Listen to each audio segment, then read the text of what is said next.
നമുക്ക് തേർഡ് ചാപ്റ്ററിലേക്കാണ് നമുക്ക് അടുത്തത് കടക്കാനുള്ളത്.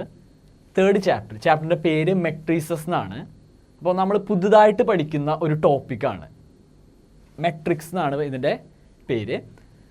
അപ്പോൾ ആദ്യം തന്നെ എന്താണ് മെട്രിക്സ്, അതിൻ്റെ ഐഡിയ എന്താണെന്ന് പറഞ്ഞിട്ട് നമുക്ക് പതുക്കെ ബാക്കി കാര്യങ്ങളിലേക്ക് കടക്കാം. അപ്പോൾ ഒരു പുതിയ ടോപ്പിക്ക് എന്ന നിലയിൽ തന്നെ എന്താണ് മെട്രിക്സ് എന്ന് പറഞ്ഞിട്ട് ബാക്കി കാര്യങ്ങളിലേക്ക് കടക്കുകയാണ്. അപ്പോൾ ഞാനൊരു എക്സാമ്പിൾ പറഞ്ഞിട്ട് തുടങ്ങാം. അതെ, ഇവിടെ 3 കുട്ടികൾ A, B, C അങ്ങനെ 3 കുട്ടികളുണ്ട്. അവർ 2 എക്സാം എഴുതിയിരിക്കണം. അതെ, ഇതൊരു ഓണം എക്സാം ആണെന്ന് വയ്ക്കുക. ഞാൻ ഫസ്റ്റ് എക്സാം എന്ന് റെപ്രസെൻറ്റ് ചെയ്തു. ഇതൊരു ക്രിസ്മസ് എക്സാം. അപ്പോൾ ഇങ്ങനെ A, B, C എന്ന് പറയുന്ന 3 കുട്ടികൾ 2 എക്സാമുകൾ എഴുതിയിരിക്കണം. അപ്പോൾ ആ എക്സാമിൽ കിട്ടിയ മാർക്കുകളാണ് ഇവിടെ കാണിച്ചേക്കുന്നത്. അപ്പോൾ A എന്ന് പറയുന്ന കുട്ടിക്ക് ഫസ്റ്റ് എക്സാമിന് 49 മാർക്ക് കിട്ടി, രണ്ടാമത്തെ എക്സാമിന് 57 മാർക്ക് കിട്ടി. B എന്ന് പറയുന്ന കുട്ടിക്ക് 36 മാർക്കും 45 മാർക്കും കിട്ടി. C എന്ന് പറയുന്ന കുട്ടിക്ക് 19 മാർക്കും 16 മാർക്കും കിട്ടി. അപ്പോൾ ഈ തന്നിരിക്കുന്ന ഈ ഒരു ഡാറ്റേനെ നമുക്ക് ഒന്ന് ഓർഡറിൽ ഭംഗിയായിട്ട് അറേഞ്ച് ചെയ്യാനുള്ള ഒരു രീതിയാണ് നമ്മൾ മെട്രിക്സ് എന്ന് പറയും. അപ്പോൾ മെട്രിക്സിൻ്റെ ഐഡിയ ഉപയോഗിച്ച് നമുക്ക് ഈ ഒരു ചെറിയ ഡാറ്റേനെ ഒരു ഭംഗിയായിട്ട് അറേഞ്ച് ചെയ്യാനായിട്ട് പറ്റും. ഞാൻ കാണിക്കുകയാണെങ്കിൽ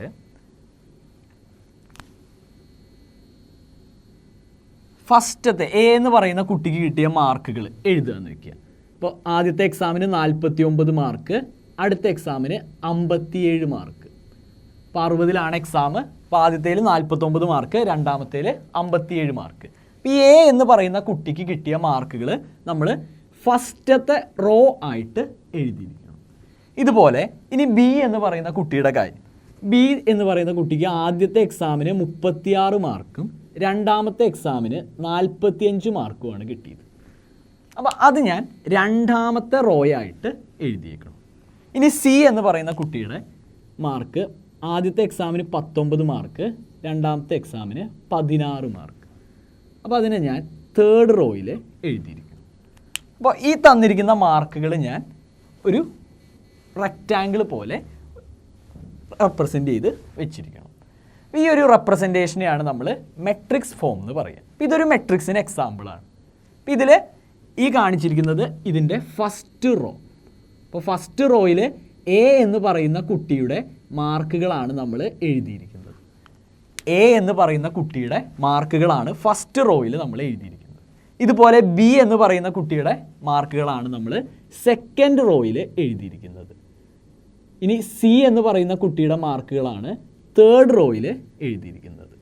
C എന്ന് പറയുന്ന കുട്ടിയുടെ മാർക്കുകൾ തേർഡ് റോയിൽ എഴുതിയിരിക്കണം. അങ്ങനെ ആകെ 3 റോയാണ് ഈ മെട്രിക്സിന് ഉള്ളത്. ഫസ്റ്റ് റോയിൽ A എന്ന് പറയുന്ന കുട്ടിയുടെ മാർക്ക്, സെക്കൻഡ് റോയിൽ B എന്ന് പറയുന്ന കുട്ടി, തേർഡ് റോയിൽ C എന്ന് പറയുന്ന കുട്ടിയുടെ മാർക്ക്. അത്തരത്തിൽ ആകെ 3 റോകളാണ് ഈ മെട്രിക്സ് റെപ്രസെൻറ്റേഷനിൽ ഉൾപ്പെടുത്തിയിരിക്കുന്നത്. ഇനി ഇതിനെ ഞാൻ ആദ്യത്തെ ഫസ്റ്റ് എക്സാമിൻ്റെ മാർക്കുകളാണ് നമ്മൾ ഫസ്റ്റ് കോളമായിട്ട് എഴുതിയിരിക്കുന്നത്. വേണ്ട, ഇതാണ് ഫസ്റ്റത്തെ കോളം. ആദ്യത്തെ എക്സാമിന് ഈ കുട്ടിക്ക് കിട്ടിയ മാർക്കുകളാണ് നമ്മൾ ഫസ്റ്റ് കോളത്തിൽ ഉൾപ്പെടുത്തിയിരിക്കുന്നത്. അതേപോലെ രണ്ടാമത്തെ എക്സാമിൽ ഈ കുട്ടികൾക്ക് കിട്ടിയ മാർക്കുകൾ രണ്ടാമത്തെ കോളമായിട്ട് എഴുതിയിരിക്കുന്നു. അപ്പോൾ ഈ എഴുതിയിരിക്കുന്ന റെപ്രസെൻറ്റേഷന് 3 റോയും 2 കോളവും ഉണ്ട്. ഇപ്പം ഇതൊരു മെട്രിക്സ് ആണ്. ഇപ്പോൾ ഒരു മെട്രിക്സിന് എക്സാമ്പിളാണ് ഞാനിപ്പോൾ കാണിച്ചിരിക്കുന്നത്. അപ്പോൾ തുടക്കത്തിൽ ഇങ്ങനെ ഒരു എക്സാമിൽ കിട്ടിയ മാർക്കുകൾ നമുക്ക് തന്നിരുന്നു. അതിനെ നമ്മളൊന്ന് ഭംഗിയായിട്ട് അറേഞ്ച് ചെയ്തു. ആ അറേഞ്ച് ചെയ്ത ഈ റെപ്രസെൻറ്റേഷനെയാണ് നമ്മൾ മെട്രിക്സ് എന്നതുകൊണ്ട് ഉദ്ദേശിക്കുന്നത്. ഇനി നമുക്ക് ഈ മെട്രിക്സിൻ്റെ ഡെഫിനിഷൻ എന്താണെന്ന് നോക്കാം.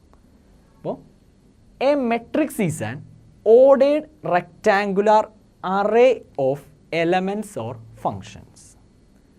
എന്ന് വെച്ചാൽ കുറച്ച് എലമെൻറ്റ്സ് അല്ലെങ്കിൽ ഫങ്ഷൻസിൻ്റെ ഓർഡറിൽ ഒരു റെക്റ്റാങ്കിൾ പോലെ റെപ്രസെൻറ്റ് ചെയ്യുന്നതിനെയാണ് നമ്മൾ മെട്രിക്സ് എന്നതുകൊണ്ട് ഉദ്ദേശിക്കുന്നത്. അപ്പോൾ ഇവിടെ കുറച്ച് നമ്പേഴ്സ്, ചിലപ്പോൾ നമ്പേഴ്സ് ആയിരിക്കാം, അല്ല എങ്കിൽ ഈ പറഞ്ഞ പോലെ വല്ല ഫങ്ഷൻസ് ആയിരിക്കാം. അപ്പോൾ അങ്ങനെ നമ്പേഴ്സിനെയോ ഫങ്ഷൻസിനെയോ ഒക്കെ ഇത്തരത്തിൽ ഓർഡറിൽ റെപ്രസെൻറ്റ് ചെയ്യുന്നതിനെയാണ് നമ്മൾ മെട്രിക്സ് എന്ന് പറയുക.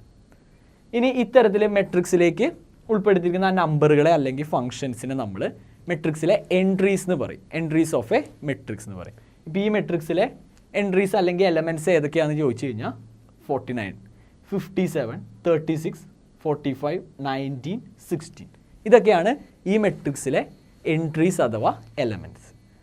അപ്പോൾ ഈ എലമെൻറ്റ്സ് നമ്പേഴ്സ് ആയിരിക്കാം, അല്ല എങ്കിൽ ഫങ്ഷൻസും ആയിരിക്കാം.